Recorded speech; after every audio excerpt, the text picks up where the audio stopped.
have, feel free to just go ahead and raise your hand in the middle of the talk. I'm fine with, you know, sort of an open dialogue.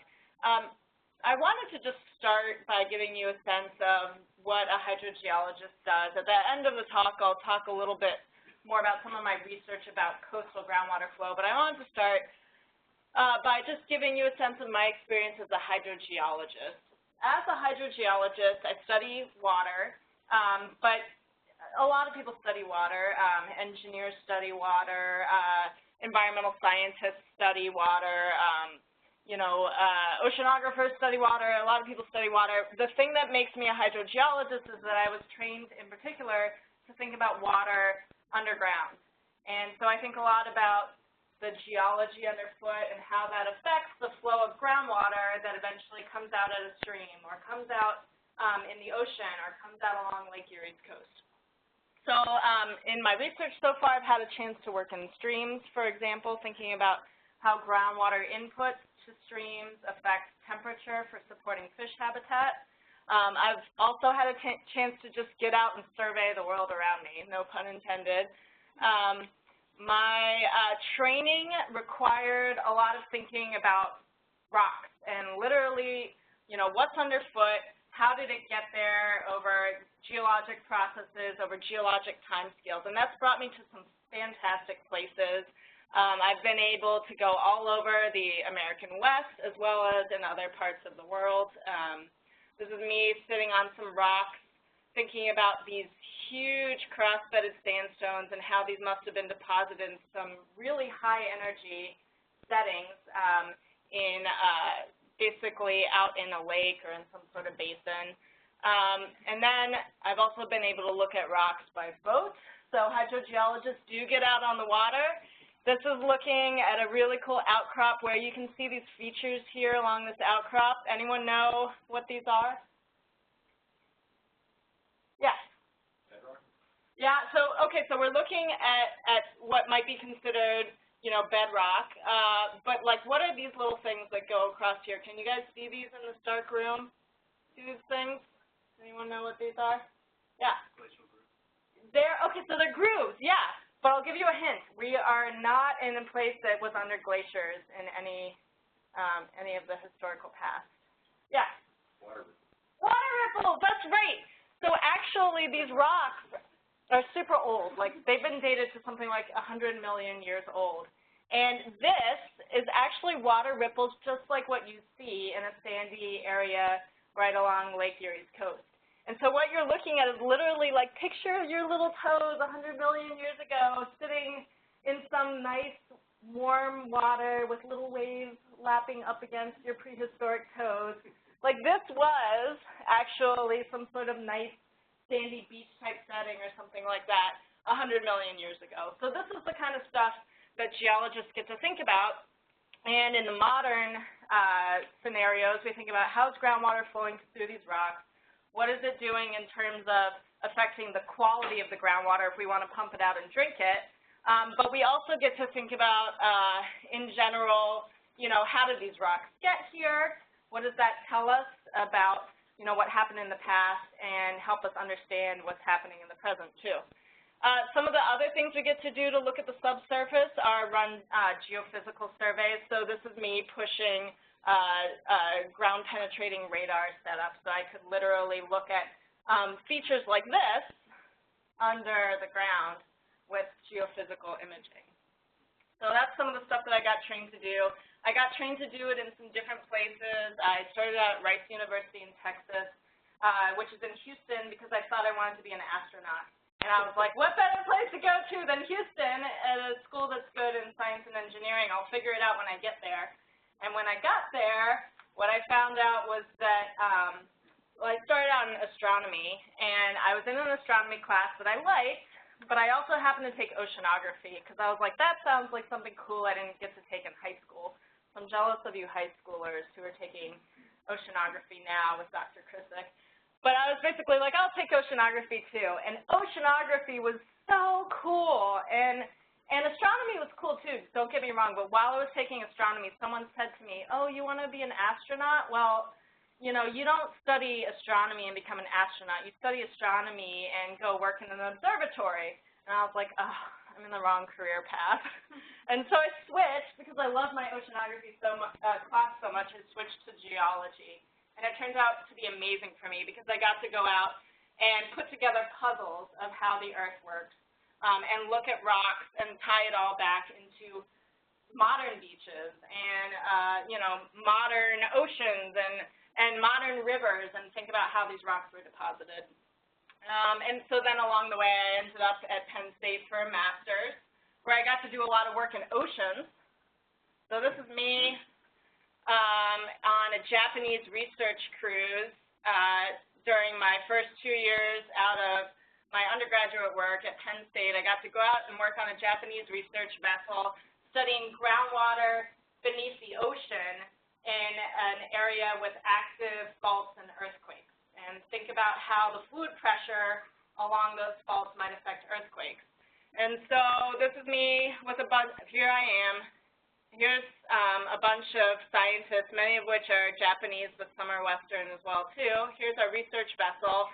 It was really cool because, you know, they had like miso soup for breakfast and sushi at all the meals, and it was just an amazing experience.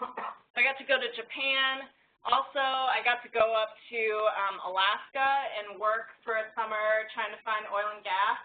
So along the way, before I settled into being sure I wanted to work on groundwater, I also thought a little bit about oil and gas exploration as a career.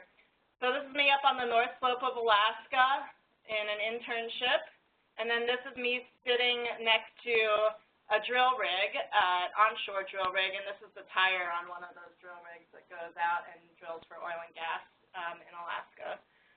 So I've gotten to travel, and this is just a drop in the bucket in terms of the experiences I had all by the time I was 24 studying geology.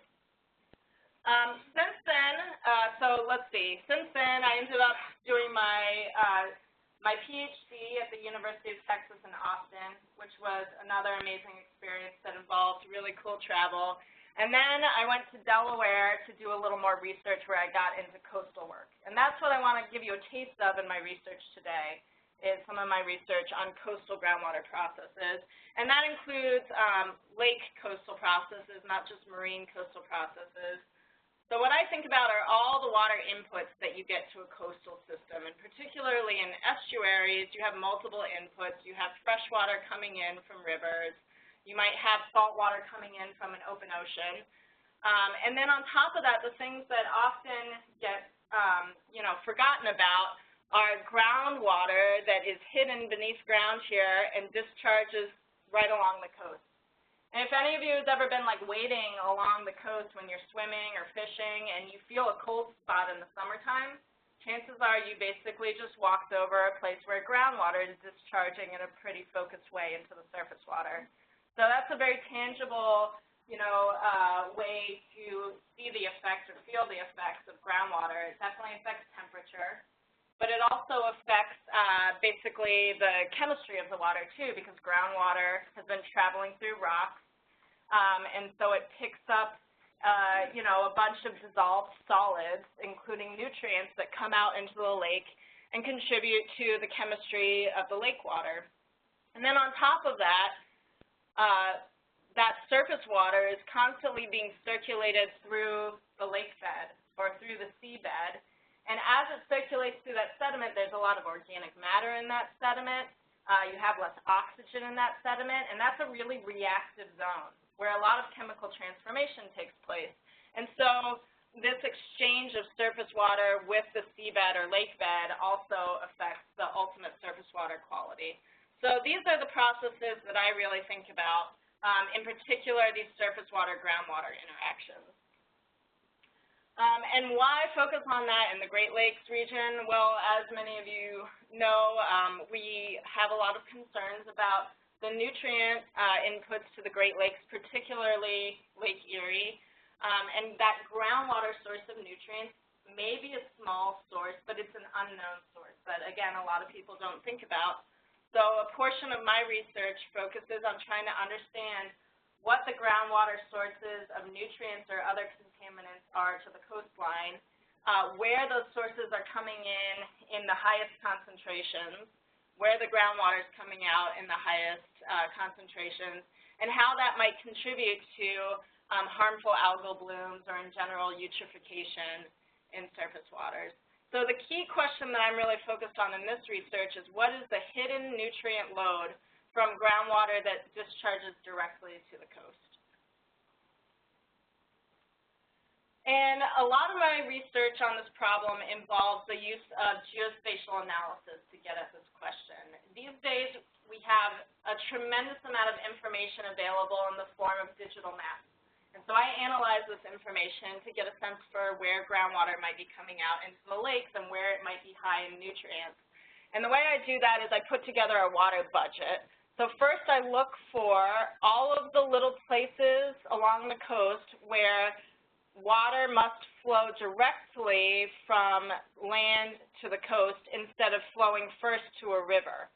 So these white slivers of land are places where if it rained on the land, that water would run off directly to the coast. And all the gray little zones here are places where if it rained in that zone, water would instead flow first to a stream and then eventually flow to the coast.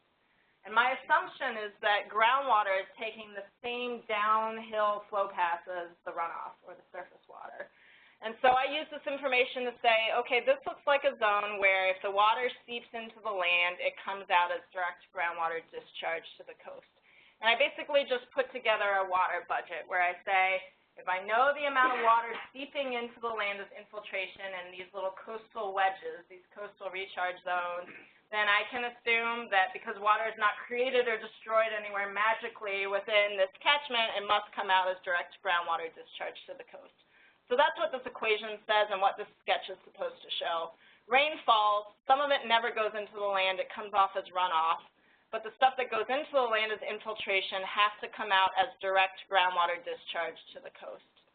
And I know the rate that it's coming out because I basically know the infiltration rate, I know the area that it infiltrated over in these catchments, and then I know the length of coast it had to come out along. And that gives me a direct groundwater discharge rate. And you can think of that as a volume of water coming out per time per length of coast. So you can almost think about it as like how focused is that groundwater discharge. So we can use geospatial analysis to map all these places along the coast where water should flow downhill directly to the coast. And these are considered the recharge areas for groundwater that eventually discharges to the coast. And then we also know really interesting things like land use in this that we can use to think about what the quality of that groundwater might be, but I'll get to that in a second. So how do we get the infiltration rate part? This is kind of like a pretty figure that I just grabbed from the internet, but this is another really cool example of the kinds of geospatial information that we have these days. Our, NASA has put together really cool models that describe the movement of water over continents. And so they have modeled how much rain is falling on average over different parts of the continent in the past, how much seeps in and how much runs off. And so we just grab their infiltration rates from these models, which are averaged over the last 30 years. So this is kind of like a long-term average that gives them an idea of where water is infiltrating over, for example, the continental United States. So that gives us our infiltration. And then how do we delineate those coastal wedges of land that receive infiltration and discharge it to the coast? Well, for that, we use these national maps of rivers and their catchments or their contributing areas. And these maps are amazing for the United States. You can just go on and get all this information for free, by the way, right now. If you're interested in playing with any of this data for like high school or college projects, feel free to come, talk to me after this talk, and I can give you my card and we can kind of exchange some information, because you live in an amazing country where all of this work that's done by really enthusiastic and well-trained scientists is there for American citizens to use and learn about. So this is available to you as well. But there's all this information over the entire United States about where all the streams and rivers are, right down to the little agricultural drainage ditches in some cases. And then where are all the parts of the land that contribute water to those streams and rivers and drainage ditches? That's all in this data set.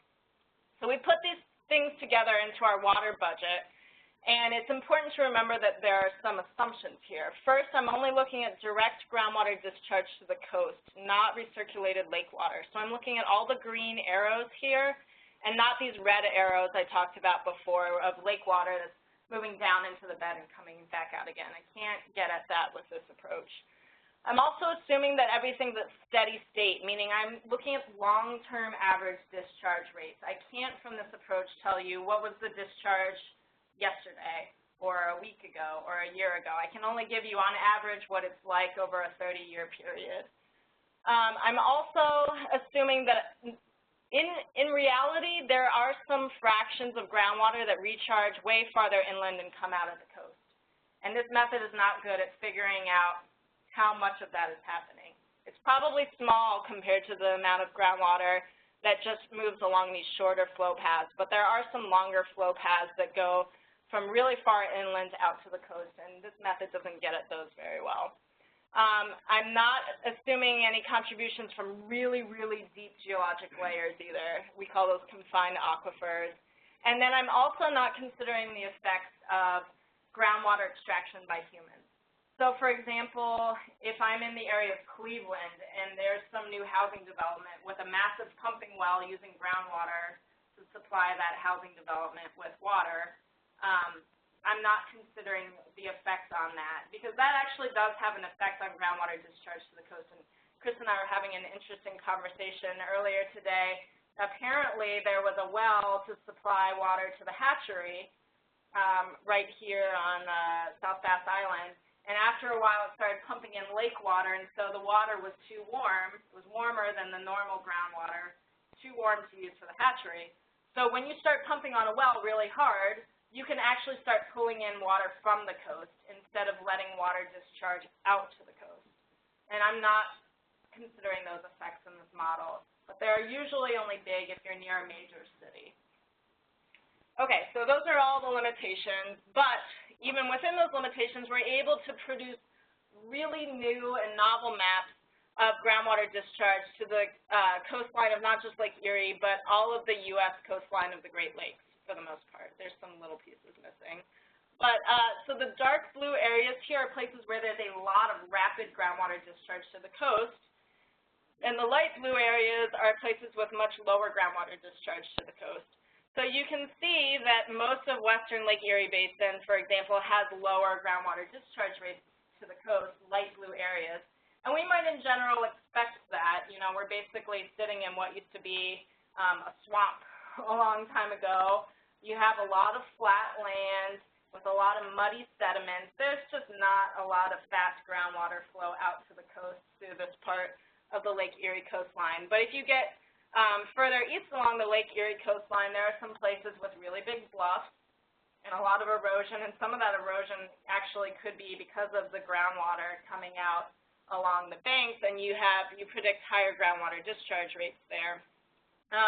You can also see some other interesting trends along here. For example, you know, Chicago, we predict high rates, but we know that that's a major groundwater pumping center. So these are probably an over-prediction of groundwater discharge rates here. Lake Superior has some places with pretty low groundwater discharge rates. So we can use this information to also think about what is coming out with that groundwater in terms of nutrients that might affect lake water quality. And that's where these maps really become exciting and useful tools. And I should also note, this is a little sidestep, but we've done the same sort of analysis for the marine coasts along the United States. And you can see, so in this case, the blue are areas of higher discharge, and the red are areas of lower discharge. And so the trends are really cool, like along the Pacific Northwest, where you have really wet climate and really steep terrain. You can imagine groundwater is flowing really fast to the coast. But as you go to drier climates in Southern California, you get almost no groundwater discharge to the coast. So we've done this analysis for the United States, too, and this is published in Science, and I'm happy to send you the paper if you can't get access to it. So we can use this information in a really cool way to think about sources of contaminants flowing underground to the coast. And so the idea here is if you have farms where you've got a lot of nutrient-rich recharge that comes out at the coast, or if you've got leaky septic tanks, all of that contributes things that you don't necessarily want coming out in seeps right at the coastline, and it can contribute ultimately to algal blooms and other issues that cause problems for the ecosystem. So we can use these maps to assess places along the coast that are vulnerable to these hidden sources of groundwater nutrients.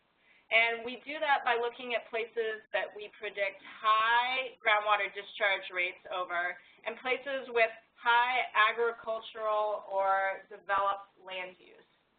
And we can actually get tons of land use information for the United States too at really high resolution, which is neat. So we pulled in more of the land use data for this.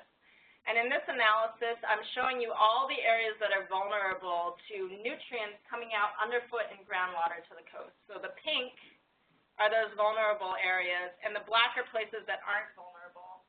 And you get pink, vulnerable areas where you have, again, both high groundwater discharge rates and a lot of either agricultural or suburban city-type land use right along the coast.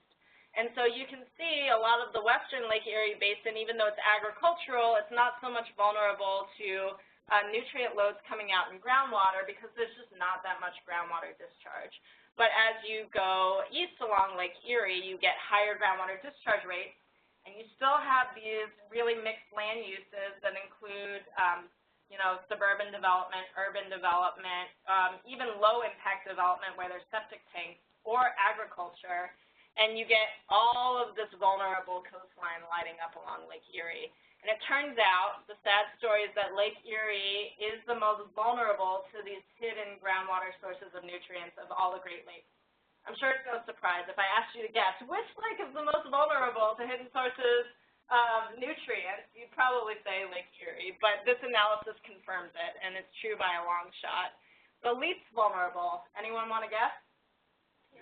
Yeah, Lake Superior. And if you remember, that had lower groundwater discharge rates, and there's also a lot more, call it pristine or undeveloped land use. A lot more forests. Forests are really good at removing nutrients where they are present in groundwater. A lot more wetlands. Wetlands are really good at removing nutrients where they are found in groundwater. So we wanted to understand whether or not these vulnerability maps could be used to get a better idea of nutrients coming out at the coast with a field study. So we went to this one little vulnerable area in the western Lake Erie Basin, and we made some measurements. So this is the beach that we worked on. It was a beautiful beach right here at Cedar Wildlife National Refuge, Cedar Point National Wildlife Refuge. It's an area with high groundwater discharge, at least predicted from our analysis. And even though it's nice and forested with wetlands right behind it right here, there's a lot of agricultural land use in this catchment in general. So this is a nice test. We wanted to know, okay, in an area with mixed land use, do all these farms really make a difference, or does it only matter whether you've got farms or wetlands right up against the coast? And so what we did was we put out seepage meters, which are kind of like steel drums. Anyone ever seen steel drums? We cut off the tops, poke a hole in it, and you basically attach a bag that you use to collect groundwater. So these steel drums get wedged down below the water level in the beach, and you attach a bag to the little quick connect hose here, and you use your watch and you wait 2 hours, and then you pull the bag off, and you measure the amount of water that's flowed into the bag. And so all these bags that these students are sorting on the beach are full of groundwater that flowed into the bag or seeped out into the bag over a known period of time. You can use the volume of water that entered the bag and the time to figure out a groundwater discharge rate. So this is how we measure these groundwater sources to the coast. And you can also measure the nutrient concentrations in the water right below the lake bed to get a sense of what's in the groundwater flowing out. So these are all of our measurements along this beach in this map. The darker circles are places with higher measured groundwater discharge, and the lighter circles are places with lower groundwater discharge. So you can see, especially along these transects, the discharge rate gets lower as you move offshore. And then that's also plotted here along this plot. This is the seepage rate, essentially how much groundwater is coming up across the bed, how fast it's coming up, versus distance from shore for each of these three transects.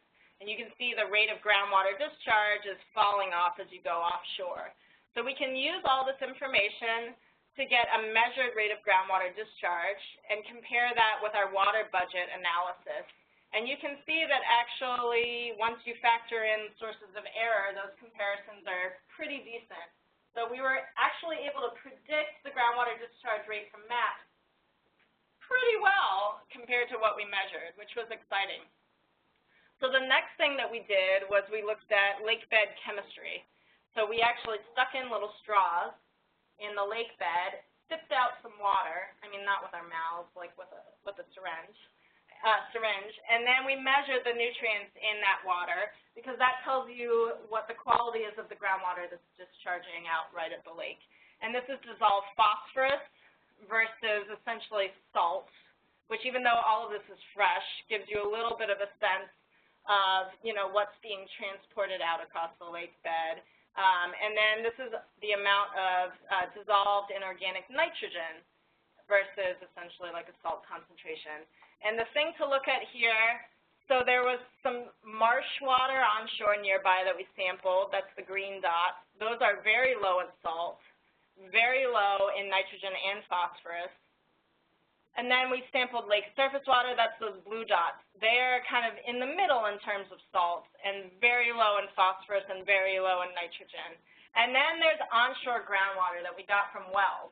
And those are different. They are kind of in between the marsh and the lake in terms of salt, low in phosphorus, and very high in one case in dissolved inorganic nitrogen.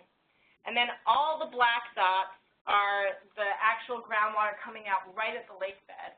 And this is crazy because some of these have really high phosphorus. And we don't know the source of this, but it could be just natural organic matter in the lake bed that's decomposing and releasing phosphorus. So the groundwater that was low in phosphorus onshore is coming out through the lake bed sediments, and as it comes out through the lake bed sediments, it picks up this phosphorus from decomposing organic matter. It could also be, though, that we're in the mouth of the Maumee River, which is spewing out all the sediment with phosphorus attached to it, and once that sediment gets deposited along the coast, that phosphorus wants to pop off and discharge in groundwater. And so this is the source of phosphorus that we couldn't predict based on what's happening on land because it's actually not even entering the discharging groundwater until that water is coming out right offshore. And then the nitrogen story is a little different because the nitrogen is really high onshore, which we might have predicted based on our mixed land use with agriculture. But by the time it's about to discharge right into the lake, some of that nitrogen appears to have been removed, or at least diluted by lake water. So in this case, in the nitrogen case, it's a little interesting because the groundwater is of pretty low quality onshore. But by the time it gets offshore, there's been this nice natural attenuation. Basically, the nitrogen has been removed. And so the lake is not receiving some of that nitrogen from onshore.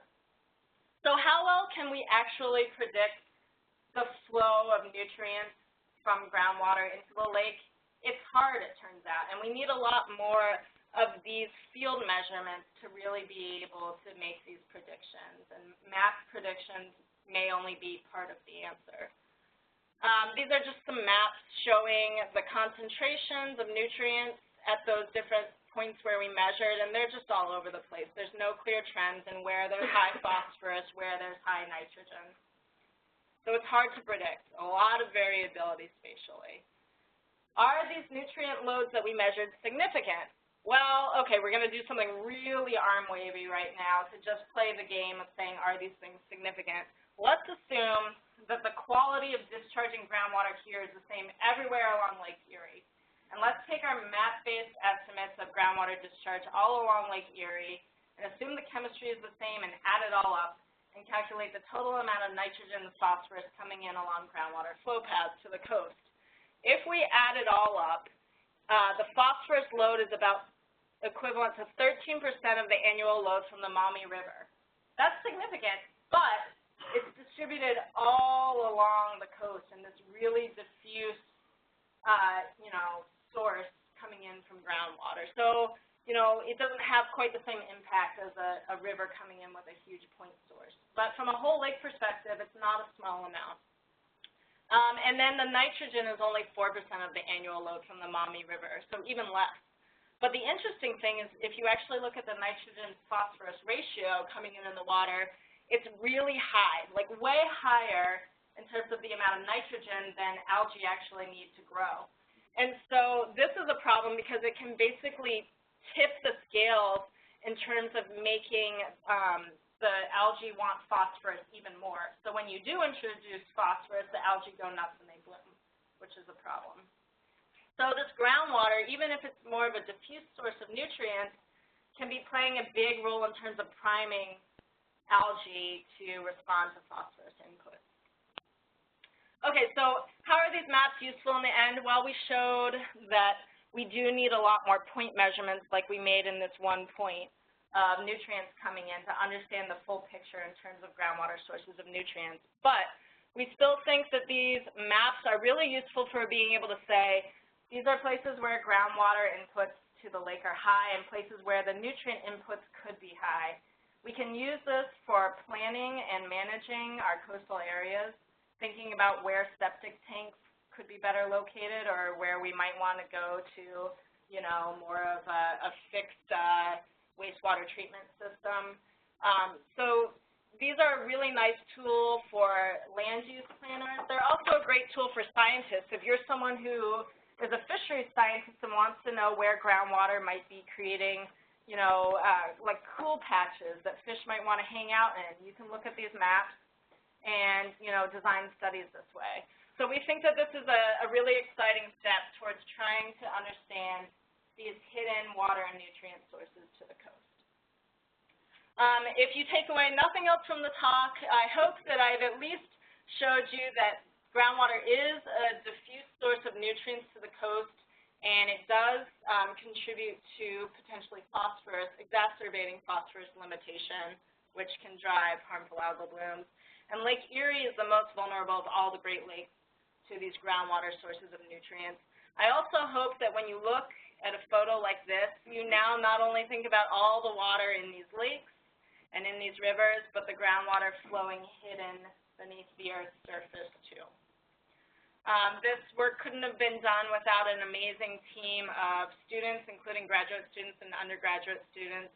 Daniel Feinstein, one of our collaborators at the U.S. Geological Survey, and funding from the Ohio Water Resources Center. Our group has also received generous funding from Sea Grants on many projects that are related to water quality and groundwater in the Great Lakes. And if you're interested in any of those results too, I'd be happy to share them with you, and I'll have cards, and you can look me up on internet too, and drop me a note or a phone call, or stop by if you're at Ohio State. So now I'll take any questions.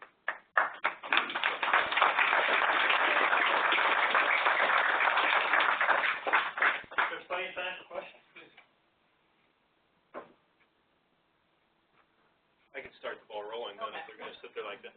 So the first question I had when you started talking about this is that when I ever think about land use planning, like you always think about flood maps and building in the floodplain. And so you had mentioned towards the end, and I'm glad you did that, that these maps are available for that. Are you getting cities and communities thinking about this yet, or is this just still in its infancy? Well, so we have it, our work on the Great Lakes is in review, so no one knows about it yet. But our work on the Atlantic and Pacific and Gulf Coast is out. And we've actually gotten a lot of requests from people who are working at state agencies, and in some cases environmental consultants or like land use planning consultants. But haven't gotten any phone calls from mayors yet, unfortunately. So, yeah. I think it is turning some heads, though. Most people don't think about groundwater in terms of land use planning unless they live in a desert where groundwater is the only water. And I hope that this is making the case that we need to think about it everywhere, especially in coastal areas, because surface water Other questions out there? Yeah. Have you guys like researched or thought about any like preventable ideas of like how to prevent this? Or Yeah. are you guys doing research right now or? No, that's a great question. There's a lot of work on cleanup of groundwater contaminants in general in my field. When it comes to nutrients, though, everyone always jokes that, prevention is the best solution to pollution because nutrients are everywhere. I mean, it's in leaky septic tanks. It's coming off of runoff from concentrated animal feed operations and farmlands and golf courses and even our own lawns. And so the whole remediation thing is really tough. Wetlands are actually really good natural buffers against nutrients, and that's why, riparian zones along rivers are so important to protect. People have setbacks where you're not allowed to build within a certain distance of rivers anymore. Some of that's for flood control, but some of it is also for water quality concerns because the more grasses and trees water has to flow through, including the root systems underground before it gets to a river or to the coast, the more nutrients get taken up by plants or removed through essentially like reduction or sorption. So in some ways, kind of like vegetation can be used as a cleanup strategy, but one of the best solutions is to prevent it. Like if you think someone has a leaky septic tank, talk to them, see what can be done, because just cutting that off at the source is one of the best things that can be done to keep groundwater and surface water quality high. Did that answer your question?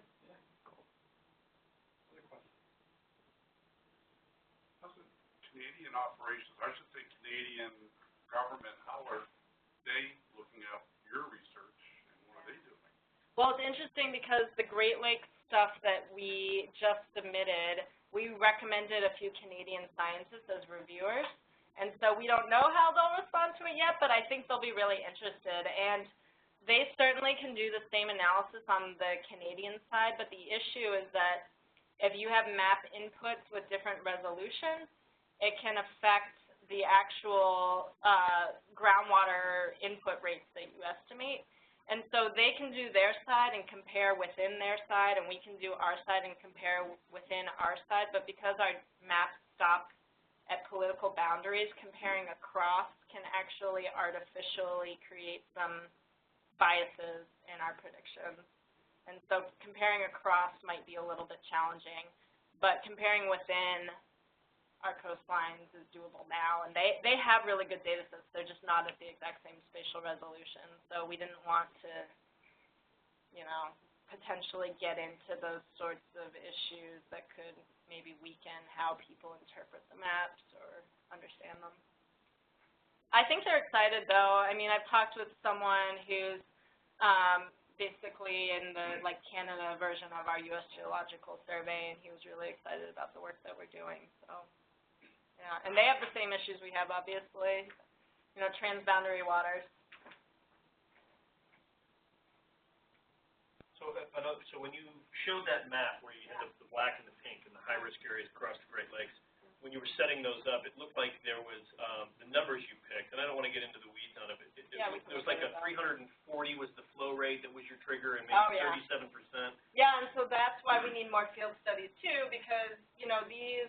We basically said if your flow rate is above average and your amount of agricultural and developed land use is above average, your risk is probably above average. And so it was easy to make that kind of general argument, but it's true, we need more field studies to say what are the most ideal thresholds for saying that something's truly vulnerable. And it looks, based on our one field study, like it might be different for nitrogen than for phosphorus. Maybe for phosphorus, we shouldn't be looking at onshore land use at all. We should be looking at proximity to agriculturally influenced rivers that, spit out a bunch of agricultural sediment into coastal zones. So what you're saying, so if these were the numbers that helped you do pink versus black, yeah. and you have the field study for the pink, right. If you went to the black and saw equivalent numbers, then you have to readjust maybe what that trigger threshold is for black versus pink. Yeah, I think there's a whole career of work that could be done on this. So if anyone's looking for research to get into, feel free to contact me. Great. and I may have missed this one in your introduction, but what in those maps brings in sediment type within those regions? So sand versus clay versus silty loam. It's fascinating. No, that's a great question. It's fascinating. Nothing. But the amazing thing is that we don't need to know what's in the subsurface, because what turns out, okay, so here's what I think the underlying link is.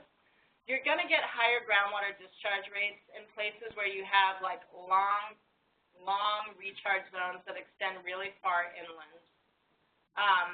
And those are probably going to exist in sandy, better drained soils. And if you have, obviously this one's kind of like an aberration, but most of this western Lake Erie Basin, these little zones don't extend very far inland because there's a stream right nearby. And those streams partly exist because the groundwater needed someplace to get out because it wasn't draining very well. And so I think there is an underlying connection with geology, because if you have like clayier stuff, you're going to need more streams to get the water out. And so we don't actually have to know the specifics of the geology, though, because we're basing our analysis on the streams. And the streams are probably like telling us something about the underlying geology, but we don't have to know it, which is nice, because it's really hard to get detailed information about geology. Soils you can kind of get, but geology is a little bit harder at times. So it's nice that we don't have to know the geology. Rivers are so easy to map, but there's probably an indirect connection there. The same effect happening with the rivers too? Yeah. Larger rivers, so those coastal river zones? Yeah, so same thing along the coast. And actually, if you think about it, so here's, okay, I'm going to geek out for a second, but have you ever sat on the beach and like watched the waves run up, and when they run out, sometimes you get these little tiny rivulet channels that form? So the spacing between those channels is actually in part determined by an optimal spacing required to get that water back out. Like that water wants to come out, and it's going to cut little channels to try to get out. And if you have a more permeable beach, you don't need as many channels to let that water drain back out every time the wave runs away. And so it's possible that over, the scales of entire Great Lakes coastlines or the United States coastlines, those rivers are kind of giving us a same sort of signal. They're denser in places where things are less permeable, allowing everything to drain a little better. And because that means that in the end, your little recharge zones are not going to extend as far inland, you're going to predict a lower groundwater discharge rate based on our approach. Yeah. What causes recharge? Yeah, so basically when water seeps into the land, in the same way, okay, above ground water wants to flow downhill. That's how you get streams and runoff. And it's the same thing underground. When it seeps into the land, it kind of wants to flow downhill. And so basically a recharge zone is going to form anywhere that water is able to get into the land when it rains, and then the discharge zone is going to be somewhere downhill. And that somewhere downhill in a coastal zone is usually the coast, but if you're more inland, it could be a stream. And then it could also just be a place where you've got like a divot in the land, and you've got some permeable rock that juts out there, and that's where you might get spring or something like that. So the recharge zones are essentially just anywhere where the water is able to seep in and get into the shallow, rocks. And the discharge zones are places where essentially you've got a stream, you've got a divot, you've got a coast, you've got something that allowed that water to come out. And in between, everything's just flowing downhill in the subsurface, more or less. Did that answer your question? So like rivers and streams like help reduce any of the nutrients? Like do they take up any of the nutrients? They do. That's a good question too. They do. So,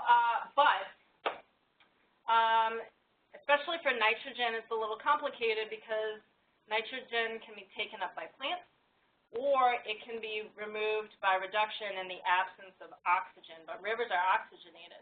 So actually, riverbed sediments are a really important place where nitrogen is removed, because as the river flows, it's constantly like going in and out of the riverbed, and that's the zone where you can get away from the oxygen And so you can start having reduction of nitrate, which removes the nitrogen. It converts it back to relatively inert nitrogen gas. So, yeah.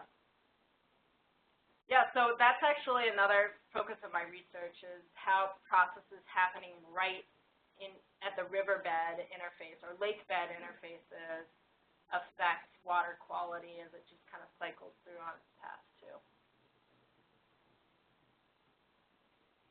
All right, if we don't have any more questions, we could thank Audrey for coming out and doing the talk.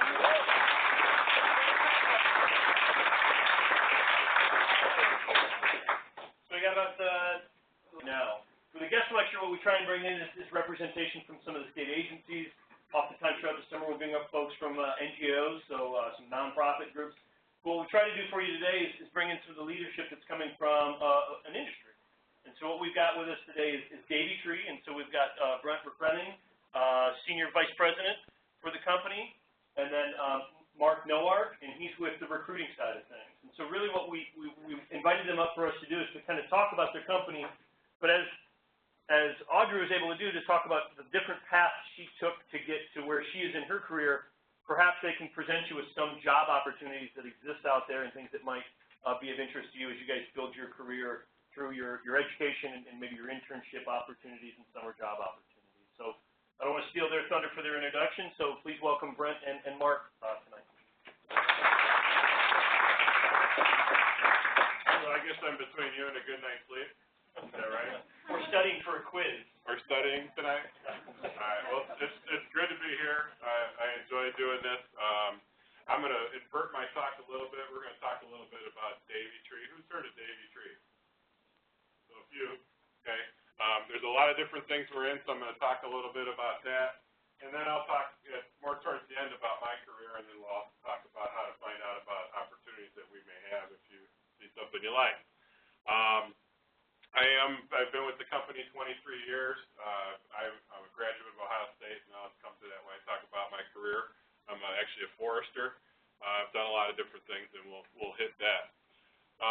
Davey, old company. This is John Davey. He actually started the company in 1880 in Kent, Ohio. John Davey was an immigrant from England. He came here. He was a gardener. And he actually took care of one of the cemeteries in Kent, Ohio. And from there, he basically pioneered what we call modern arboriculture today. So he was the guy who wrote the book about how to take care of trees, how to trim them, how to prune them, how to fertilize them, a lot of different things. John was the guy, and he was very dedicated towards tree care, preservation. Because when he came here at the time, it was the Industrial Revolution.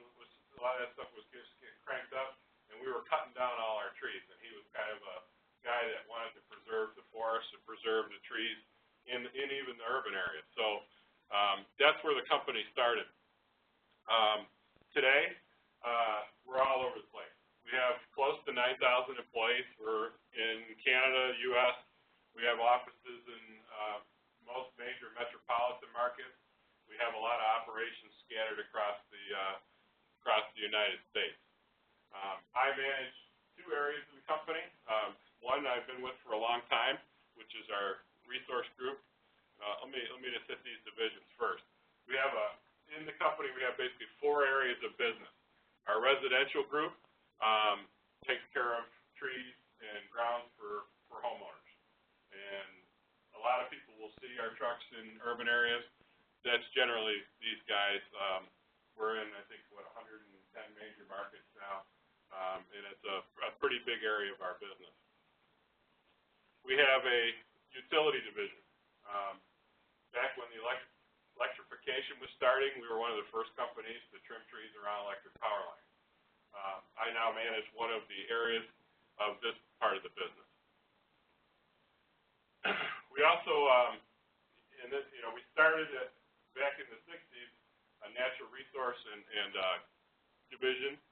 It changed, and it got shut down and got reestablished in 1992. It's called the Davey Resource Group, and that's who I spent most of my career working for. And we do a lot of different consulting type projects, and I'll come back to that in a minute. We also have a commercial grounds group. commercial grounds group takes care of a lot of big properties that you'll see, Ford Motor Company, Red Roofs Inn, golf courses, things like that. More grounds maintenance. Cleveland Clinic's a big client for those of you from Northeast Ohio. We have a number of brands in the company. You know, we've been growing for a lot of years. When I first started with the company, I think we did about $200 million a year in revenue. This year, we're kind of on pace to do closer to 900. And part of the way we've grown our business is not only through, you know, hiring and taking on more sales, but we've also bought a fair number of companies across the United States. And we buy good companies that have good brands, and there's a lot of them here. A couple of the ones that I'm responsible for is this one, and this group does environmental restoration in Chicago, and then Wetland Studies and Solutions, they do environmental engineering and environmental restoration and some other stuff, which I'll come back to, in Virginia, and then, of course, the resource group. So, I'm going to talk more about the resource group. These are the things that I'm most familiar with. Mark may talk a little bit about some of the other things, other opportunities we have later on. But, you know, we do a lot of stuff in terms of consulting. So our utility clients, which is a big part of our business in the resource group and a big part for our company, companies like First Energy, they hire people to basically go out and look at right-of-ways and try to come up with good ways to deal with the vegetation interface with electric power lines. They don't play nice together, so there's a balance there. So we got to try to figure out the best way to keep the vegetation away from these lines, in a lot of cases without damaging the ecosystems and things that are underneath. So we hire a lot of people. This is a kind of an entry-level position for a lot of our people. They'll start and they'll learn how the vegetation works in these right-of-ways and how they get patrolled. And you know, we'll map these trees and we'll develop basically prescriptions that crews will eventually come around and then use to get the trees trimmed. But it's all about keeping the trees away from the power lines. That's a bad thing. Who remembers the blackout from, what year was that, 2002 or 3? Maybe you don't. But that was the tree hitting a transmission line in Northeast Ohio that blacked out the entire East Coast, basically. And that's what can happen if you don't do what we do here. So this is a big part of our business. We have about 500 people, I think, out of our 1,300 that are working on right-of-ways all over the United States, looking at this situation. We also do quite a bit with urban forestry. There's been a tremendous amount of effort put into urban forests. It's a proven fact that trees add to the value of communities, you know, not only through property values, but also through environmental benefits, air quality, water quality, things like that. So we do a lot with urban forest plans. We'll write plans for cities. We'll do inventories of all the trees that they may be responsible for, and in some cases bring in people to improve the health of the trees and things like that. It's a big resource that we have, and there's a lot of money put into it, and you know, we try to help out and do a lot. We just do a lot there in that workspace. On the environmental side, we have several groups. It's a little more regional. We're not national on the environmental side, but we have offices in Ohio, Indiana, Illinois, Virginia, Maryland. I'm probably forgetting. We have some work out in California as well. And a lot of our work here is dealing with endangered species, environmental permitting, the water quality permitting, I'm going to mess up my sections here, 404 permits, and we'll leave it at that. Obviously, I don't do those. But then we also do a lot of stuff around development. So anytime there's development projects going on, there's stream and water quality monitoring that needs to happen, SWIFT plans, things like that. And we have people trained to do that compliance monitoring. Wetlands is a big part of this as well. In fact, we actually do a lot of restoration. This is probably relatively new, some of this, in this area anyways, is connected with the Great Lakes Restoration Initiative.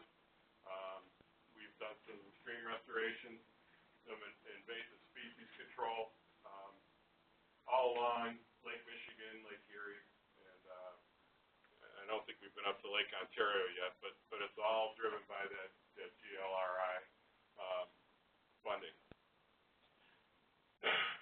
We've also gotten into doing some what's called stream mitigation banking. We've done stream restorations for years. We actually have a wetland mitigation bank and stream mitigation bank in Northern Virginia, and constructing these banks. It's a unique situation. You know, this is actually a stream we just restored last fall over the winter. So this is in Reston, Virginia. If you look at on the left, that's what obviously before and after. Drastically different, and it was interesting listening to Audrey talk. I mean, some of the things that she was talking about, the nitrogen, that's exactly what this is intended to assuage. This is all Chesapeake Bay watershed here, and their major contributing thing is nitrogen. So they're trying to figure out ways to slow the nitrogen down. Phosphorus is an issue too, but not as much as the nitrogen. You can see with these streams that they were highly eroded. Water moves very fast, picks up a lot of the organic matter and washes it right out to the Chesapeake Bay. With the new scenario, we have a lot of step pools. I mean, this whole thing is full of rock now. Basically, is to slow the water down and create these natural pools to keep the organic matter locally. So, very innovative concepts. With the mitigation banking, what this is doing is it's allowing development to happen, but doing it responsibly and having to buy offset credits in these banks so that there's restoration happening. So it's not just development without worrying about any offsets. Okay.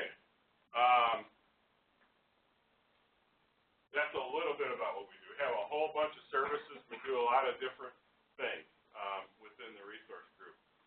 Generally solutions for our clients.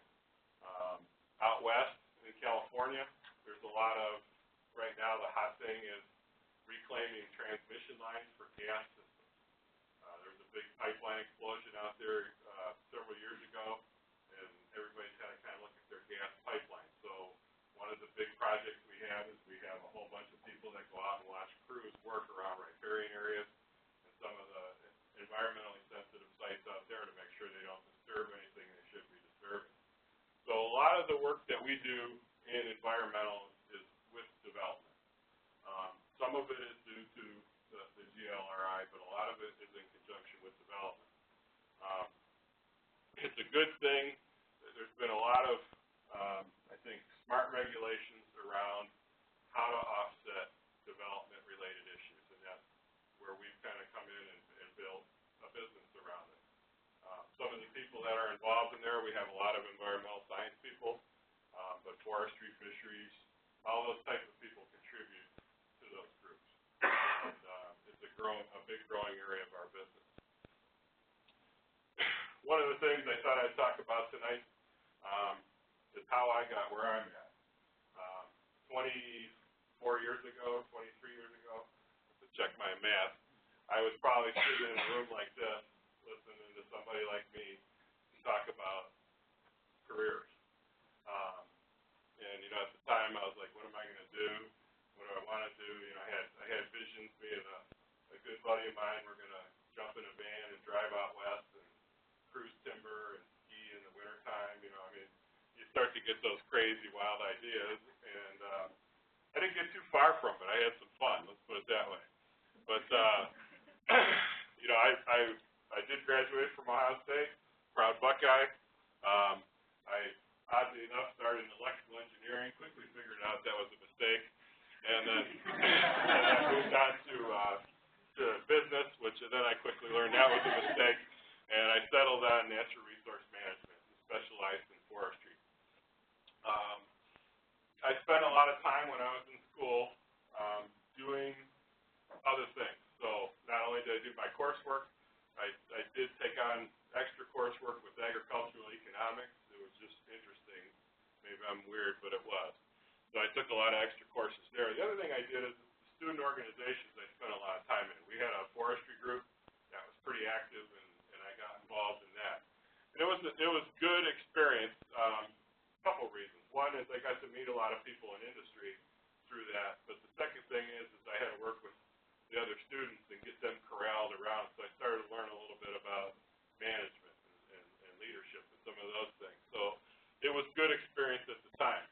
I also spent a lot of time with the trade organization. SAF was the big one at the time. We used to go to student conferences, student caucuses, things like that, meet students from other schools, but also get to meet people from industry. And it's a good interface. It helps you practice talking to people and talking to them about stuff. But as I look at my career so far, I started in the technical phase. I mean, I went to school, I learned skills, I learned what I wanted to do, I thought of what I wanted to do. They taught us all this good stuff, dendrology, silviculture, statistics, all these things that were good technical skills. Unfortunately, the technical skills that I used were very specific to government stuff, and I did not get to use them a lot with Davey, but it's not bad. I started as an intern. I worked on some projects in Michigan and Colorado. When I got out, there wasn't a lot going on at Davey, which was sad for me because I actually liked working there. So I went into traditional forestry, and I moved to Indiana, and I was trained to be a timber buyer. Was not really what I wanted to do, but I knew I needed a job. Davey called me back in the fall of '95 and said, "Hey, we got an opportunity in California." I said, "When can I start?" And I packed my stuff and left. California, so you start to look at projects. I knew nothing about California until I got there. It was a really eye-opening experience. I think the first thing I remember is driving through Sacramento. It was the tomato harvest season. There were tomatoes flying off these trucks, hitting my car as I was driving down the road. But it was like I learned so much about California in a short period of time. But out there, wildfire is a big thing. And this was a big issue with the utilities where the power lines get near the trees. If they touch, they create sparks. If they create sparks, they can create wildfires. And they had a series of really big wildfires out there as a result. And we had a whole project where we ended up staffing up to around 150 people. And all we did is walk power lines every day, identifying trees, trying to figure out growth rates, and really try to predict what's going to happen in the future when these trees would need to be trimmed. Really unique project, never been done before. So we got a lot of good experience. But, I used a lot of my technical training. I mean, we were out there in the forest. We were having to look at trees, having to measure deviation, doing a lot of things that we were trained to do as foresters. And it was fun. We were walking, hiking power lines. And in the winter, we got to go ski. So that went on for a while. And I did move up to supervisor and things, but it was about measuring and managing technical people. Then I came back to Ohio. There was an opportunity. Somebody had sold a project. One of the things I learned when I was on that previous project was all about utility lines. I had no idea. I came back to Ohio. I remember I'm driving down the street. I'm like, where did all these power lines come from? I'd never seen them before. We were following them all the time out in California, so then you started to see them everywhere, which is probably a curse at this point. But one of our guys sold a project to map poles, so I went and did that. It had nothing to do with forestry. Maybe the trees, the poles were once wood, I guess, but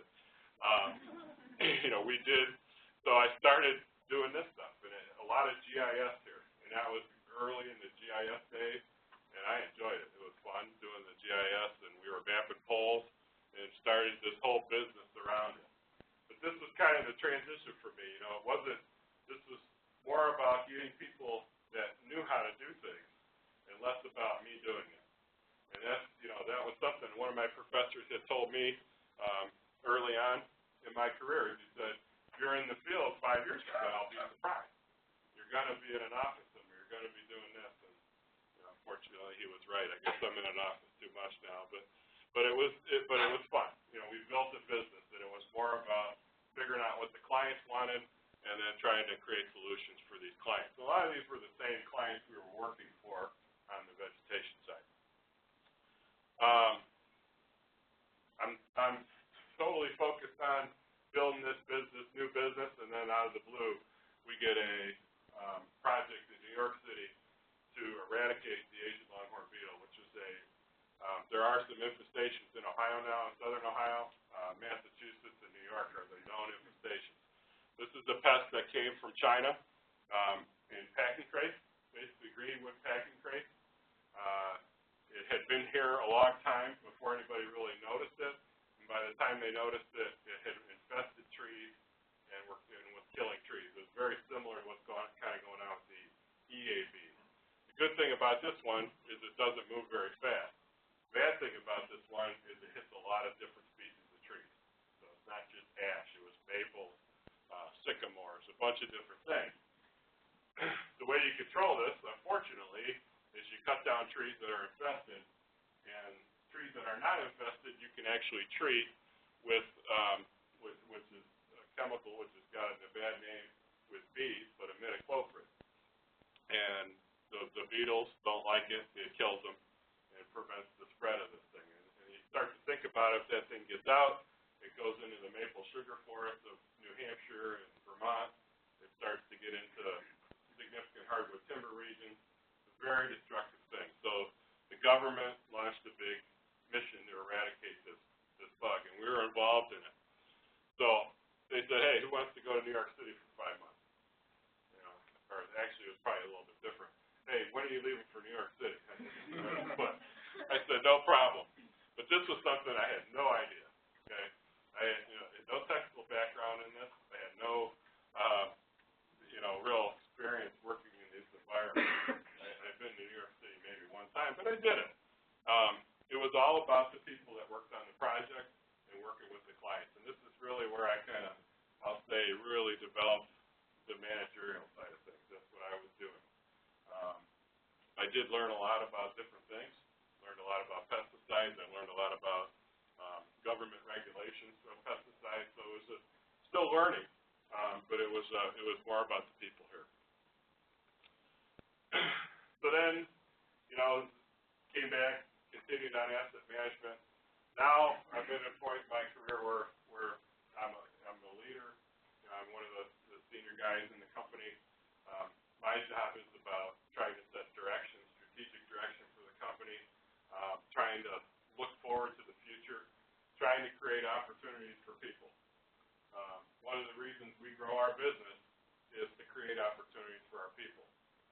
One of the things I did not mention is Davey is an employee-owned company, which means that the employees own the stock of the company. They're the only ones that can. To do so, you need to grow the business. You need to get more employees involved in that ownership. And that's one of the things that is on my plate to try to manage. My job today is less about the technical side, although I still dance around every once in a while. I threaten my staff that I'll show up and start working in the field with the computer. They say, no, you stay in the office, stay there. But it's a lot of fun. It's a different challenge. It's a tough challenge sometimes to think about the next 5, 10, 15 years and what the company should be doing. A lot of the environmental businesses, that's as a result of our strategic look forward. We've been doing it a long time, but it's time to, we know that there's going to be opportunities there, so that's why we're looking at it. If I have 5 things to leave with you in terms of advice, one of them is appreciate the journey. I forget this a lot of times, because you get caught up in the moment on days and stuff, and I'm not really looking at retirement, but I've gotten to do a lot of cool things, and I didn't maybe appreciate them as much then as I did now. I do try to do that, but appreciate the journey. It's not about the destination. If you appreciate the journey, things will happen. Be careful of too many constraints. We get a lot of people coming in looking for employment that put a lot of different constraints on their position. I want to work in Northeast Ohio in this zip code. or I want to be vice president of the company tomorrow. That's a little ridiculous, but I mean, be careful of constraints that you put on yourself, and you have to be open to try things. When I started in forestry, I had this vision of where I was going. It changed, and I'm really glad it did because I'm happy with where I've been. So watch the constraints. The third thing I'll say is be engaged in what you're doing, no matter what it is. Okay, it may be the worst job in the world, but you got to stay engaged. If you don't stay engaged, things will not happen. If you can't stay engaged, then maybe you need to think about changing. And the fourth thing, learn everything you can, because you'll never know when you'll need it. I mentioned that I studied agricultural economics. I know enough about economics to be dangerous, and I can tell little accounting jokes to our accountants, and they laugh, and it's all cool. But that's about all I do. And then the fifth thing is to network. Spend time with organizations outside of school, talking to people that are in professional positions, whether it be government agencies or private industry or whatever it is. Now's the time to get to know people and really what's going on, because when I was in school, I had an idea of, we all thought we were going to do this, and then as we started talking to the people in industry and the government agencies, they were basically telling us, there's no jobs doing that, you're going to need to do this. So you start to learn about what the marketable skills need to be, what you need to think about doing. So those are the 5 things I would say as you work through your career. So with that, I'm going to turn it over to Mark. He's going to talk a little bit more about some of the career stuff and some of the opportunities that we have. Fantastic. Thanks, Brent. Appreciate that. Again, my name is Mark Noark. Actually, Brent talked a little bit about retirement. I'm looking at it. I'm about 8.5, 9 years out from that. I started Davey in 1984 when I got out of college. I'm a sociology major. Go figure. Guy that climbs trees. And I started climbing trees on a utility line clearance crew. Worked my way up into a supervisory role.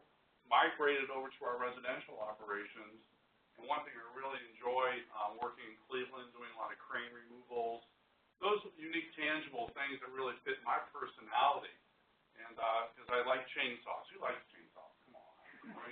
Come on. Chippers, chainsaws, cranes, lift trucks, all that really cool stuff is something I really enjoy. But one thing that's Brent talked on a number of really key points that are really important. One, and I'm going to probably dance around a little bit about this too in terms of your career. I've come up with a lot of cliches. I'm a dad. And also, I got 2 kids I put through college, and I'm really proud of that. And but one thing about Davey being an employee-owned company, he talked a little bit about the stock. This is something that's really, really cool stuff. Because I started buying stock back in 1985, and we get a 15% discount when we buy stock. Now, think about this. You ever see that Quicksilver cashback commercial? You get 1.5% cash back. Oh, that's a bunch of crap. We offer 15%. Imagine that. And by the time my kids got older, I was doing $5 a week out of my paycheck. $5. All right. How much is a coffee at Starbucks? Great. You spend the triple latte, syrup, mocha thing. I don't know what you call it. And anyhow, you get $7 going out of there for a 1,000,000-calorie drink. And so I buy stock, and and my kids are ready to go to college, and now they're through, they're done, and that's what's really, really cool. Okay, so think about it. And so there's a couple things, and I'll make a comment when I'm done. But this is our website. Give that up here, Mark. And so you see the top right-hand corner, you'll see a tab that says careers. You see that. So recently, within the past 2 years, the Davey company, because we've grown so exponentially, is the fact we had to do something different. All right? So we went to this applicant tracking system, ATS system, which was really critical for us. And it was a big movement for us, and I'm really excited about doing this and to be part of it. And because of this ATS system, now we can track, we can manage our employee engagement. And so we've actually called it ED, and so it's called employee development. And so when you apply online through Davey, you have to go through this portal, through this system. And it's actually changing. It's evolving. Because right now, we're going to be making it more user-friendly to apply through your mobile service, through your mobile device. We're working out the quirks on that right now. We're also, as a company, we're about 32% Hispanic. And so when you go out to California or Texas, even the Chicago markets and DC markets, that we're actually going to be creating a landing page for Espanol, so which is really, really cool as well. And so we're really excited about that. And so to be part of that transition is really important for me and as well as others in the company.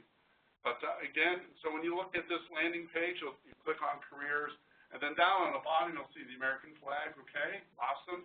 And so you hit find jobs in the United States. And so when you do that, it'll take you to this. It's really simple, isn't it? Really not rocket science. And so when you look at this, and so we see these different, these 12 different tiles, and that's actually going to be going away. But when you see that, you'll see a search page, search all jobs, and location. You can just basically type in the state, and you can just say search all jobs. And you'll see right now we have just shy of 600 jobs that are posted on our website. 600. Imagine that, 600, I would say, career opportunities. And so when you look at, where's this one right here? Oh, right on.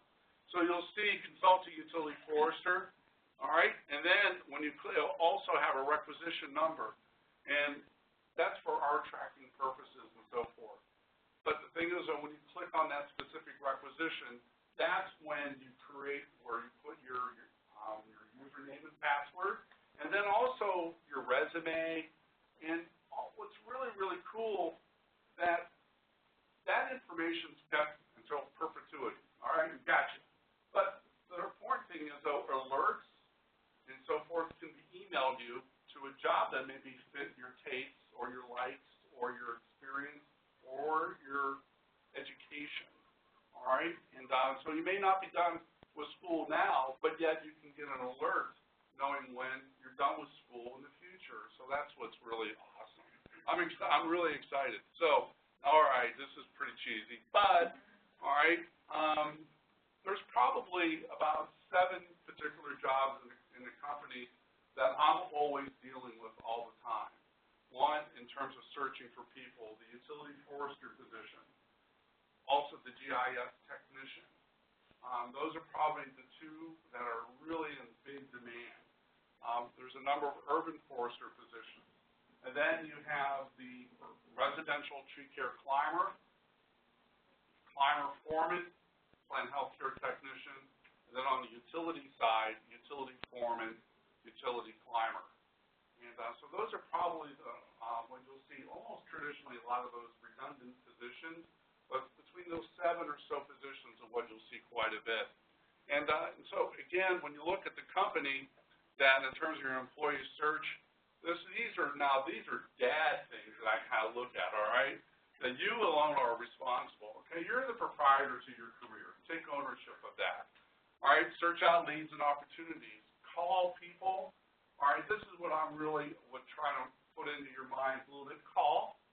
All right, email and all those things are great tools, but pick up the phone and say hello, introduce yourself, hear the voice. That's the first initial part. It's really important. I still believe it's not old school because guess what? We are humans. We do talk. All right, and make a point of that. And so pick up the phone, call people. All right. Would you hire you? I mean, now that's kind of deep. Are you the person? Can you work for you? All right. I mean, and that's something that you ever think about that. Would you hire you? Really try to answer that question. And don't procrastinate. Be persistent. All right. Oh, they never called me. Well, have you ever tried calling them? Us. All right. Don't hesitate. All right. Really important. So initial employment, you're going to work in the field within Davey. You're going to do that. All of us worked in the field. Sweat equity is all what it's about. And you can't lead others if you haven't done it at the field level. It's really important. Both Brent and I, you can tell that we're really passionate about what we've done, and we both worked in the field for a number of years. I mean, I was in the field for 19 years, and I'm really proud of that. And so that's something that people ask me, well, how long did you work in the field? Yeah, you did it. And earnings and growth, it'll come. It'll take time.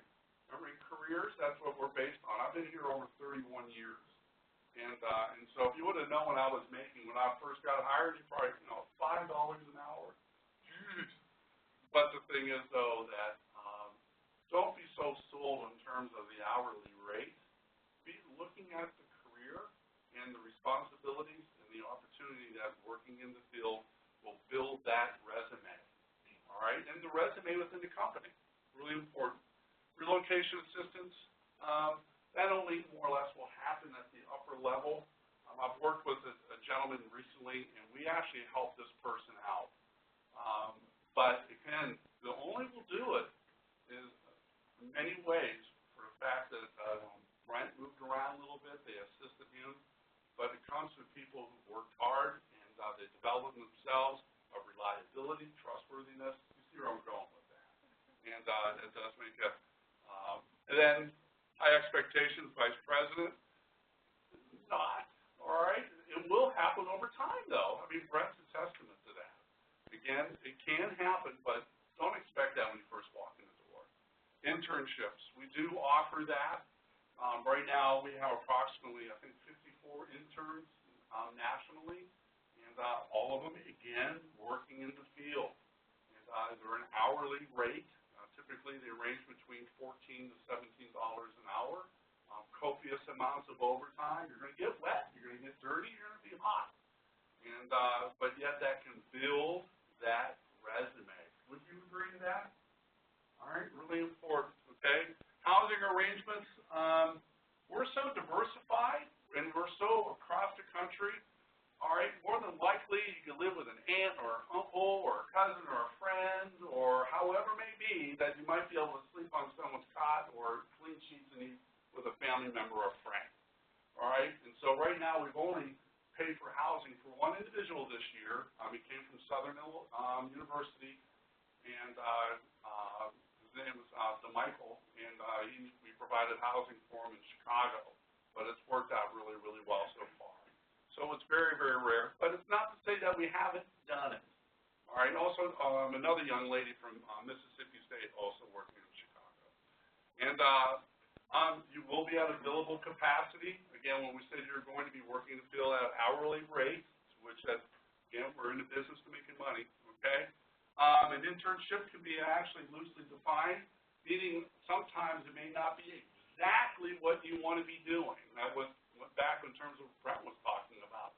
Just accept an opportunity to work for the summer, right? And, again, build that resume. Companies benefit, we're always looking for career-oriented individuals, always. Who isn't? But, again, summer commitment usually between May through September, typically. And, again, it's a great way to showcase with you who we are as a company, and as well as what can you bring to the company, okay? Again, we have a number of Ohio State grads that work for us. I visit there frequently, same with Brent, and showcase Ohio State. Bring it to the table, all right, because we want more of you, all right? Again, these are so basic. Again, what I like to, again, positive attitude. Attitude's everything. I tell my kids that routinely. Be a team player. Ability, desire to advance. Patience, and I can't say enough. Careers, you heard Rome wasn't built in a day. Again, very important. Probably one thing that I've always really tell students, first and foremost, never burn your bridge behind you. Because I'll give you a great example. I actually had a young man where I already spilled the beans, a young man, all right, but I arranged an interview for him on a Saturday, and the vice president took the time on a Saturday to be there, and And so 9 o'clock rolled by, he didn't, and 10 o'clock rolled by, 11 o'clock rolled by, noon rolled by, no show, no call. All right? So 2 years go by, the economic downturn took a crap, and so the business that he was working for went out of business. I get an email and a phone call from this gentleman looking for a job. And it just so happens to be I remember this guy.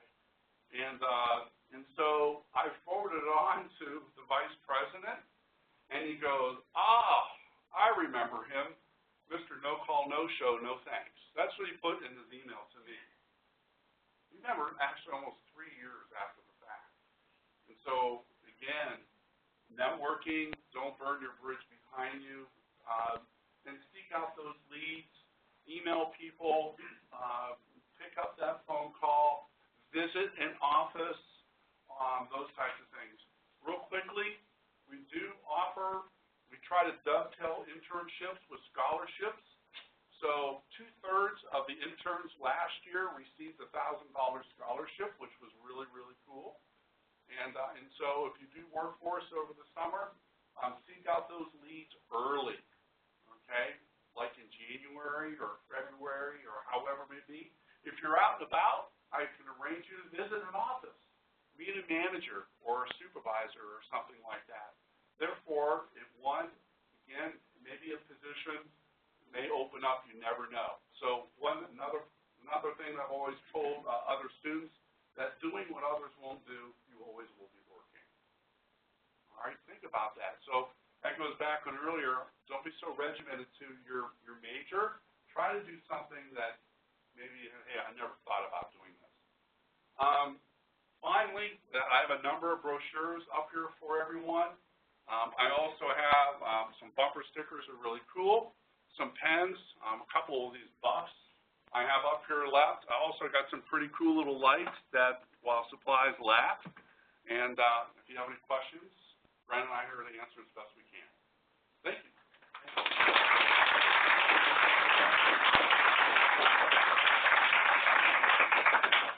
Any questions for Brent or Mark? All hands, look at it. They all want money. The pictures you showed of like stream and stuff, how long did it take you to rewrite on that? Boy, let me think. So that picture, I think, was 35,000 lineal feet of stream that we restored in that reach, we call it. And I think it was about a 3-month project to do that. I mean, you could see how bad that stream was, how highly eroded it was. That wasn't even the worst part of that stream. And where that stream is surrounded by housing communities. So that's like green space in the city of Reston. And the city of Reston was a planned community, so there's houses everywhere, difficult access to get in there.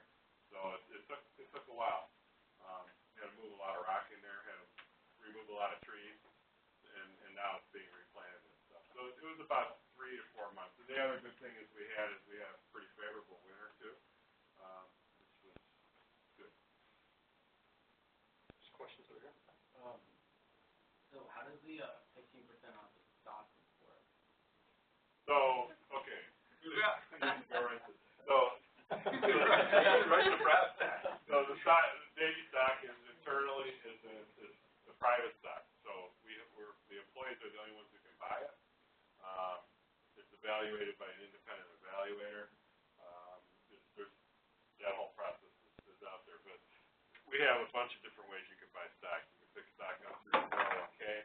We offer this payroll deduction program where you can take some out of your pay every week, and then that accumulates, and you get a 15% discount when you buy stock that way. We also do subscriptions periodically where we'll say, hey, if you want to buy a bunch of stock, here's the way to do it, and give you options. So it's a good way. It's a good way to go. We have a lot of people. The employee ownership started in 1979. We have a lot of people that have really made a lot of money off of it. We have guys, we have field people. Not everybody goes to my level or stuff.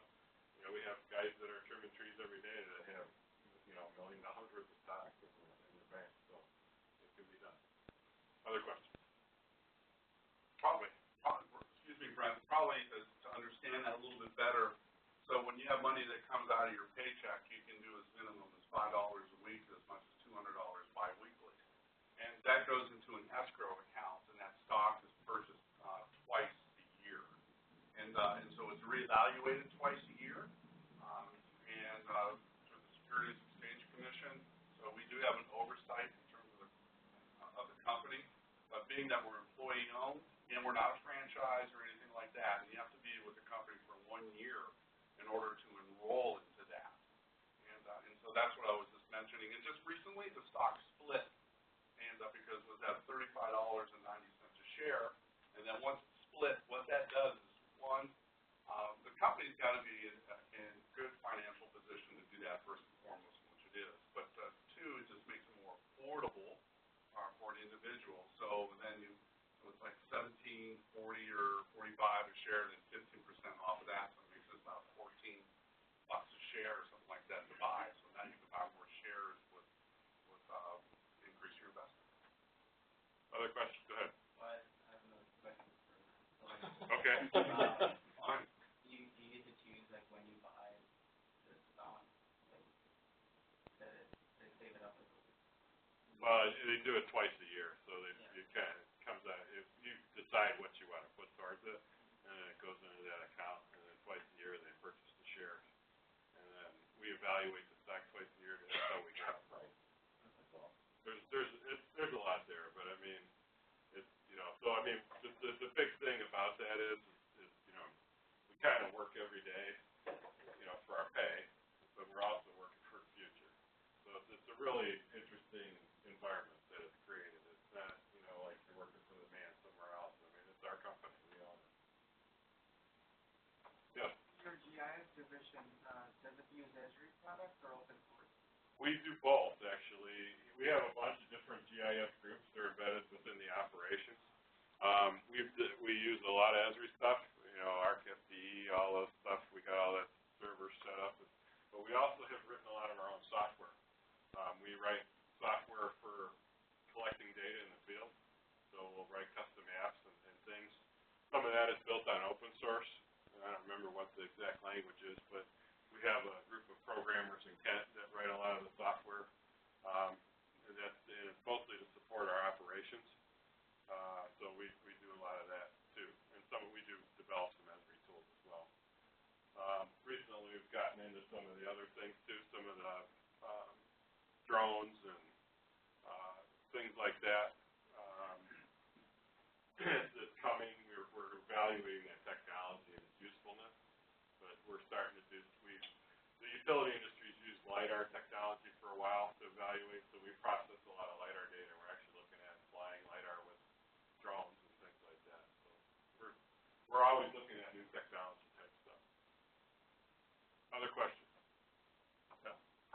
So your field positions, are they just seasonal or are they year-round as well? It depends, but a lot of them are full-time, year-round. So, like some of the entry-level positions that I was talking about on the utility forestry, they're year-round positions. What about the wetlands and all of that stuff? Wetlands, most of those are full-time positions as well. The internships, we use a lot of interns in the summer to help with some of that work. And an intern in that type of environment will probably be doing, helping us with some of our construction projects, planning things, like Mark said, getting your hands dirty. Probably helping us with some of our monitoring. We have to do a lot of water quality monitoring and collecting, aquatic vertebrates, all that stuff, invertebrates, and examining all that. So, I mean, a lot of those interns will do that type of work. Other questions?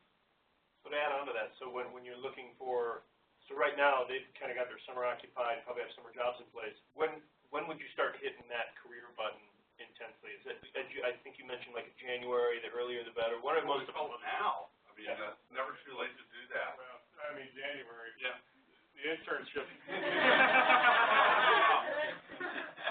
Well, you could do it now, I guess. But I mean, you could always put a resume. That's the one thing about the new system that, like when Mark was talking about it. You fill out the resume, or you fill out the form and put the information, and you can attach your resume, and then we have it.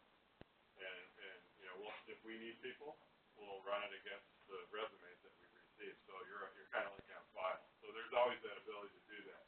The internships, we usually will post those, and a lot of times we notify a lot of the professors and things about the internships because, you know, again, we want them to send us their best people, their best students, their best technical people, so a lot of times that's the way those will go through as well. So a couple different ways. But I mean, I would say in general, if you're not looking for internships by January, and if you're, you know, assuming you're looking for summer employment, you're probably behind the curve. And maybe you should start looking now for next year. Well, but I mean, you gotta get early because everybody else is looking for the same job. And you know, if you're looking 2 to 3 weeks before you're done with school, guess what? You might just get the call to IHOP or whatever, and you're probably not getting a technical job. Yeah, you can actually apply too. There's tabs on our website, such as LinkedIn. Again, if you haven't created a profile on LinkedIn, I would suggest that. And the other one too is if you are applying, and this actually happens quite a bit with when I'm calling people, here I call people, making sure that your email address is an active email address. Also that Your phone number is active. yeah, I was just going to say that this thing is, it can be an incredible tool. It can also be to your detriment in many cases. If you have, please activate your voicemail message on your phone. Really important. Yeah, especially when you're looking for a job. Oh. And leave off the cute little things like, leave a message. Yeah. Yo, what's up, man? Yeah, Charlie Brooks. No. If you're looking for a professional job, be professional. Yeah. So and I don't want to. Don't Snapchat me. Yeah. I have a Snapchat account. I don't want it. I really, does it sound pretty basic though? Please leave your name and number, or say, hi, this is Mark. Sorry I missed your call. Please leave your name and number, and I'll contact you as soon as I can. It's the first point of contact and employers going to have with you. And so if you make it nice and inviting, no symphony music, no country music, no Ozzy, no nothing, your voice, okay? Right. Yeah, I know. All right. Other questions? Yeah. How old are your interns when you start to hire them? It depends. We have some younger interns, but you know, a lot of our interns are probably in their early 20s. Okay, but the only requirement we have is that you can't operate certain motor vehicles and certain things within our company based on your age. So, but we're changing that a little bit. Yeah, so you have to be 18 and have a valid driver's license and pass a pre-employment drug screen. And those are the 3 requirements. That's Ramos Cap was mentioning that if you're over, for Davey is concerned, we're an interstate company because trucks go over borders, and that if it's a vehicle that's over 10,000 pounds, you cannot operate that unless you're 21 or older. We are changing that right now. We're in the process, but that's something that, again, that limits and with us sometimes. So I have a young man that's 18 that's doing an internship with our commercial landscape maintenance division this summer. And so he comes from a high school urban forestry program from high school. How many high school students are here? All right, that's incredible. And so how many are seniors? All of you seniors? Pardon? And are you affiliated with FFA? That's a good point, though. 4-H FFA, you know, if you want to get into some of these things when you go to OSU, and if you go to OSU and that sort of thing, those are nice things to have on your background. So it's not too late for some. We're going to be at the National FFA Convention. That's why I asked. So FFA is Future Farmers of America. Correct. But it's got a lot of different things to see. Yeah. Other questions from the somebody else had one, real quick. I know that all these folks likely have access with either in the high school or the college to career development centers, like for helping them develop resumes. Could you give one or two highlight tips on what you'd like to see on a resume? And is it an actual upload, or are you asking the same questions within that application and typing in information? A little of both. The resource group is the one group that probably takes most of the resumes, just because the nature of our business. We have the other parts of the application process, which we're required to do by law. So the resumes are an opportunity for you to really put down a lot of the things that you may know how to do. Okay? It's not an opportunity to lie. It shouldn't be an opportunity to show me how bad your spelling is or other things. Okay? If you're going to put a resume out, make sure it looks nice, presentable, that it's not too long. You know, I've gotten resumes that are 5, 6, 7 pages long. That's a little bit too much. You need to have it brief but relevant. And that's a tough balance. And one of the things that I've done over the past couple of years is go down to main campus and sit with students and look at their resumes and kind of coach them through it. The best thing I can tell you to do is there's a ton of templates online. There's a ton of different things. Don't get so concerned about maybe some of the relevancy of the stuff and really curtailing it to the job that you're applying for. You get a lot of resumes in also that have no idea what the job is that they're applying for. You know, just to get a job. That's their objective. Okay? If you're going to apply for a job, you probably should know a little bit about the job, research it, understand what may be required of you, and try to build that resume that makes it look like you're the good, ideal fit for that job. Don't just throw something at the wall. One size does not fit all when it comes to resumes. Okay? Can I also just say, most professors are happy to look at your resume if you want an eye, and like you've got a favorite professor and you talk with them about internship opportunities. Feel free to ask them if they can look at your resume. And your career counselor. That I know that there's several of them I work with personally, and they're willing to sit down. There's so many great resources that are there to help you out in terms of your resume. And if you do put references down, make sure that they know that you're putting that reference down. I mean, because we call them, and so that's also important. Yeah, you have a lot of opportunities to have your resume reviewed. Don't just broadcast them. These career fairs that OSU does quite a few of, go there, talk to the people from the groups, bring a resume, let them look at it. They will give you feedback a lot of times on the spot. When we were at the OSU career fair, I had somebody come up and hand me a resume. I said, you might want to do this, you might want to do that. They actually took notes, which was nice, and hopefully they went and did it. So. Good. Any other questions?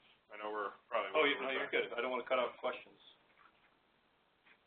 Okay. Thank you. Well, thank you, Brent and Mark. Yeah, so I know you guys are up here for a one-week course, so you're not going to be here for next week, but these are all webcasts. So if you want to, you can go to the website on Thursdays, and you can be listening. So Matt's been over here in the corner running the webinar. So next week we have a speaker coming to us. The research speaker is coming from the IJC, which is the International Joint Commission. So it's the group that maintains all the waters that cross between the U.S. and Canada and how we manage those water bodies. His name's Victor Servant. And then also we brought, for our guest lecture, is the sustainability coordinator from the Port of Cleveland. So talking about how we manage the Cuyahoga River with dredging and habitat along that river, that's James White. So both of those will be here. If those sound of interest to you, please log back on again. We still have courses later in the summer, but if you fell in love this week, don't hesitate to register for another course later in the summer, too. But again, if we could thank Audrey, Sawyer, and Brent and Mark. And